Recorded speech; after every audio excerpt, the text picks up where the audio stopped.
Stub on persons. మనం ఈ ఫీల్డ్లో ఉన్నప్పుడు ఖచ్చితంగా మనం స్టబ్ ఆన్గా ఉండాలి. ఒక డెసిషన్ తీసుకుంటే దానికి తీరు ఉండకూడదు. సో 100% లేకపోయినా అట్లీస్ట్ 70% మీరు ట్రై చేయండి. ఖచ్చితంగా ఓకే స్టబ్ ఆన్ అంటే వాడు స్టబ్ ఆన్ పర్సన్ రా. ఒక్కసారి డెసిషన్ తీసుకుంటే కూడా ఎవరు డిన్నర్ వాడు ముండినా కొడుకు చాలా ముండాడు వాడు. నువ్వు ఎంతనే చెప్పు, ఒకసారి సినిమాకి రాడు ముండాడు వాడు. ఎంత వాడిని బతుకున్నా కూడా వాడు బెండ్ కాడు. ఒక్కసారి డెసిషన్ తీసుకుంటే ఈయనకి రాడు వాడు ముండినా కొడుకు రావడం అంటున్నా అవునా. ఆ ముండినా కొడుకు అనేది స్టబ్ ఆన్ అంటే. టిమిడ్ అంటే పిరికోడు, టిమిడ్ అంటే పిరికివాడు, టిమిడ్ పిరికివాడు. హ్యారోగెంట్ అంటే అహంకారి.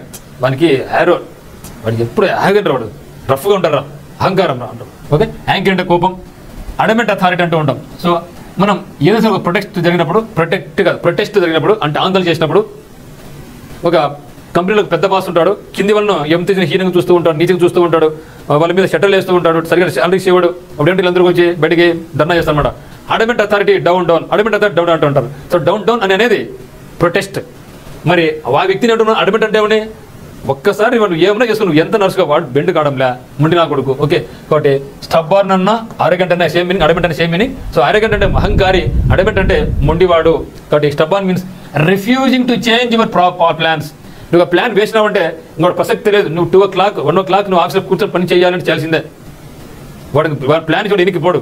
ఆ ఒకటిసారి డెసిషన్ తీసుకుంటే ఎటువంటి పరిస్థితులు ఎవడు వచ్చినా సరే ఇంకా వాడు ఆ యొక్క ప్లాన్ మార్చే ప్రసక్తే ఉండదు. సో అటువంటి వ్యక్తిని ఏమంటామంటే మనం స్టబ్ ఆన్ పర్సన్ అంటాం. That is equal to adamant.